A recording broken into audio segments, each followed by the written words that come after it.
the best things we can do with young children is to have interesting and enjoyable conversations with them. Morning, Charlie. Are you all right? Some settings, like the Hall, a private, voluntary, independent setting in Rotherham, have been sensitised to improving communication through a programme called Every Child a Talker, ECAT. He gets up in the morning and when I go to nursery, he forgets to open the curtains. Developing speech and language has made me really think about the hotspots in nursery where talk happens. Others, like Evesham Nursery School in Worcestershire, are homing in on communication skills through experiences like Forest School. It's about listening to each other, sharing their thoughts and ideas, which in turn then helps with their speaking and just their general communication with others and their social skills. And at Clifton Children's Centre in Hull, where many of the children come into the setting speaking Polish, developing communication is central to all of their achievements. Every decision we make is about getting the very best possible deal for the children that come to Clifton.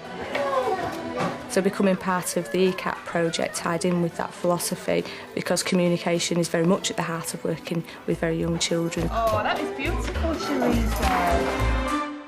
We were asked to take part in the ECAT project, went to a meeting with the local authority, took 2 practitioners with me who came back and were very excited and wanted to take it forward.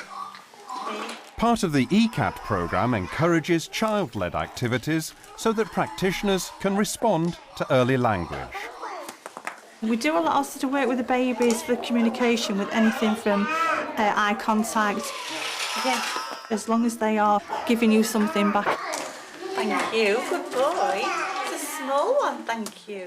We just reinforce with the babies, if they pass us something, then we don't ever sort of stop what they're saying, but we just sort of reinforce back, you know, like if he says tar, then we say thank you or please or things like that, just to encourage their language a little bit more. That's shiny. We've looked at ways of how the babies can communicate, and we've found that sitting them opposite one another, they actually communicate through that with the eye contact, and then they start babbling, and then you find that the other one babbles back, so there is the communication there.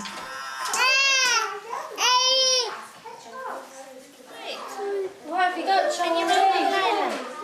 We've learnt through the years that babies just love vision of themselves, just looking at themselves, so we try to incorporate as much into the room as we can.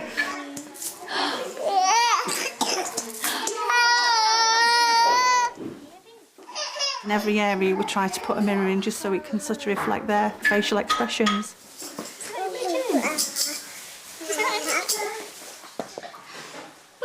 It helps with their communication because when they see themselves they tend to babble to each other and to themselves.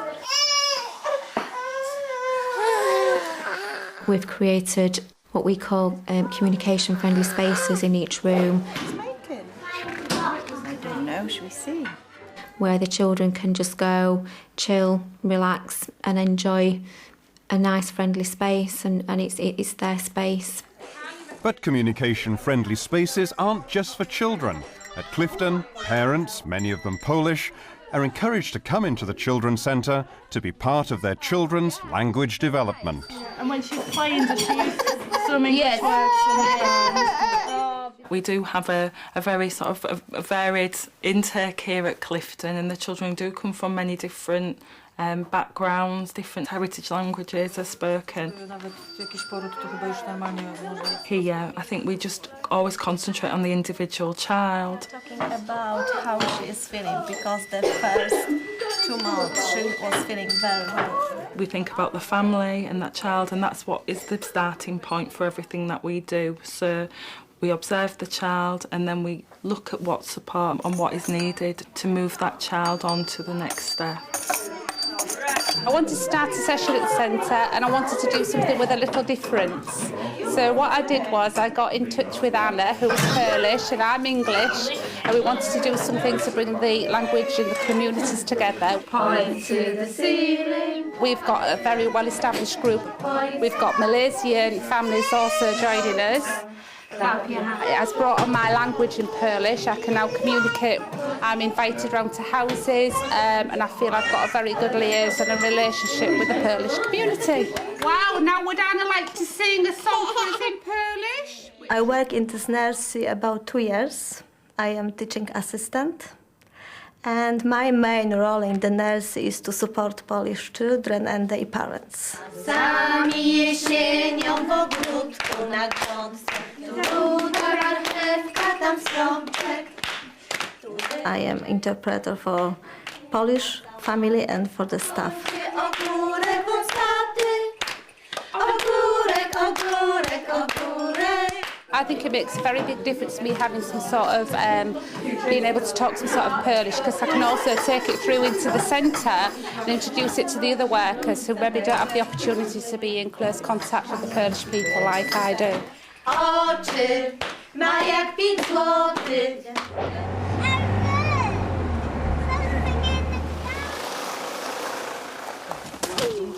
There are so many things that we want the children to learn during their year with us, but at the heart of it all is their language development. Be very careful. I will be, thank you, Josh. Because children seem to come in with more and more limited language. Did you see how when I blew, the more flames came?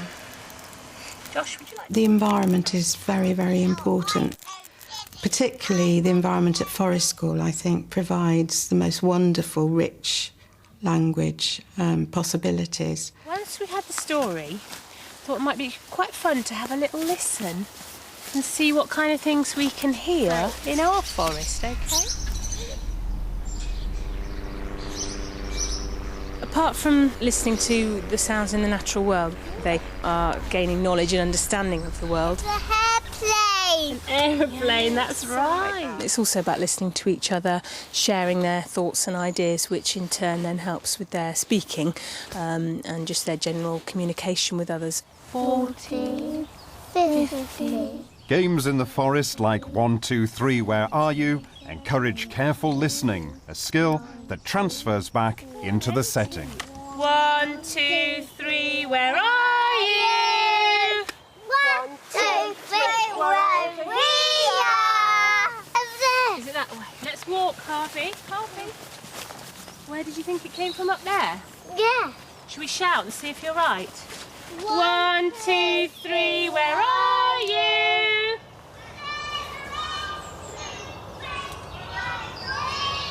Were they up there? Yeah. If they're excited and focused, then they'll always be learning something and their communication will always be coming on in leaps and bounds, really. What we do tend to find is children that are very quiet in nursery, especially boys, will really find their voice outside because it's a completely different environment. What are they? They're sticks. What kind of sticks do you think they are? Wooden. Wooden sticks. Do you know what they are? I know the trees. And the trees. But what parts of the tree might they be then? Wooden. The wooden bits. Why do you think they're underground? Because they're in the big hole. They're in the big hole, that's right. So these bits of woody twigs that you said they were, tree roots. Tree roots? Look, if the water fills up, right to the tip top, it will splash us all. Will it? Yeah, like all the way to the top. There was a flood. It'll be a flood. It would get wet. So we don't want to leave them in the forest. The forest environment challenges children to express complex ideas. What is it? It's, I think, a woodpecker. What? A woodpecker. I see the woodpecker. Oh, it's dig a hole. I don't know what's... And it's a beak. Where? A beak. Where? Oh, let me... I found an owl. And practitioners need to support children's advancing language in situations like this at just the right level. The next set of data collection. The thing that practitioners often find the most difficult is making sure that they're working at the level that that child's language is at. And what about the monitoring? How's that going? Monitor of the children and the observations? Oh, really Those going well? Yes.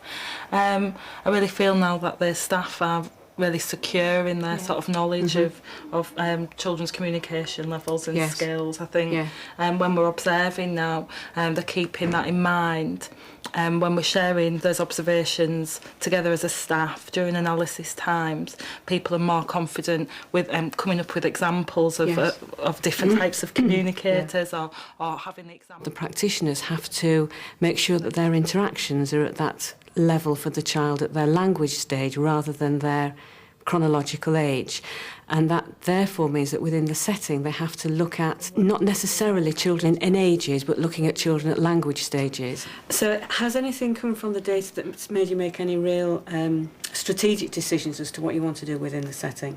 It's enabled us to really specifically look at those children with English as an additional language. We've been able to put support in place with staff, support staff who've got those specific skills, both in working with children with English and additional language, but staff who've got enhanced skills with speech and language development, and working with children on the specific needs for those groups. So this is what it's really helped us to identify who those groups are. Therefore, it's the skill of the practitioner to be able to alter their language levels, and within the setting they need to be able to almost challenge each other as to whether they are using the right strategies and the right language levels for those children at those different language stages. You put plaster on Teddy's nose. Teddy's nose. No, nose. Well done. Good listening, well done. Practitioners' understanding of speech and language development has increased greatly, and it's allowed them to realise that language learning is everybody's responsibility. Go on the stage and start banging your feet on the stage like a big giant. See how loud you can make it. They're able to support those children who don't really have a language learning difficulty, but they do need experiences. Very good dancing, girls. But I think they're also recognising those children who may have more of a specific difficulty, and therefore they're able to refer those children on through to speech and language therapy. Does Mummy use parsnip and Daddy? Mummy and Daddy make parsnip, but I don't eat my parsnip. You don't? Why? Because I don't like parsnip. Ah, it's my favourite. Because we've been part of ECAP for about 18 months now, the practitioners actually stop and think about how they speak to the children. One of the ways children's language is supported is by recasting and repeating back language. Dan, can I have a go on your pirate ship? Yes. Where are we going? To Ireland. To Ireland? When are we going to go after Ireland? To the North Pole. To the North Pole. We identified that a lot of it used to be more direct to the children, more do this, do that, and now we ask them what they think, what they want to do, and give them open-ended questions. Where do they go? They go to find treasure. Are you going to go on an adventure? Yeah. You best lead the way on your pirate ship and go find some treasure then.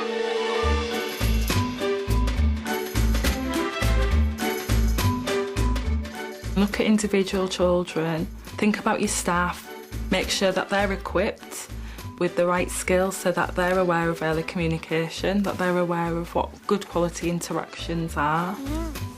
I think they're the key things. If you start with the individual and the rest sort of comes out.